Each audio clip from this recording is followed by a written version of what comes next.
This is something we have been talking about a lot. Housing affordability concerns. They are continuing to make home ownership more of a dream than a reality for a lot of people, especially younger adults. In fact, a recent New York Federal Reserve survey found that a record low 40% of renters believe they will ever transition from renting to owning a home. Mortgage rates and listing prices are in large part to blame. Is that going to change, though? Joining me now to talk about a deeper dive into this housing market, happy to have Al Lord from Lexard Capital Management joining us over Zoom. Al, good morning. How are you today? Morning. Great to be with you. Yeah, glad to have you here. I'm just curious, talking about the scope of the problem here. This has sort of been a cycle for generations, how people can build wealth and generational wealth, moving from renting to buying, to the point that I'd almost say it's almost part of the social contract at this point. How dangerous would it be for America as a whole if this sort of cycle got interrupted and people stopped buying new houses? Well, it's getting harder and harder to buy a new home. The affordability gap has reached an all-time high. It's getting further and further away from the average American, and it actually is going to get worse. We have a shortage of homes in the U.S. To the tune of 4 to 5 million shortage.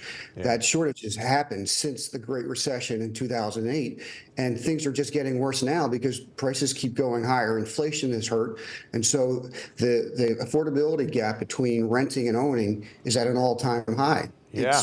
It's a big burden. And so many potential home buyers are just hoping at some point houses will drop, even though the conventional wisdom is, time in the market beats timing the market. But are those prices going to drop in any foreseeable way in the future to make things easier?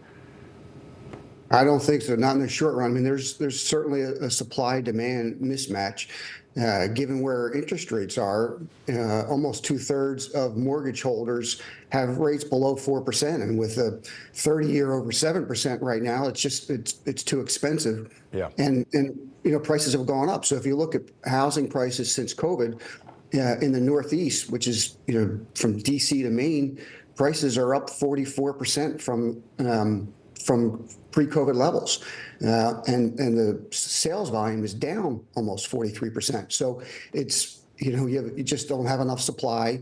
Yeah. It's too costly to build, and with affordability so high, there's a big mismatch there, and it's just going to get worse. And if housing prices aren't coming down anytime soon, if ever, I would at least expect the chances of mortgage rates coming down at some point is a lot greater. There's at least every reason to believe the Fed's not going to keep its benchmark rates high forever, right?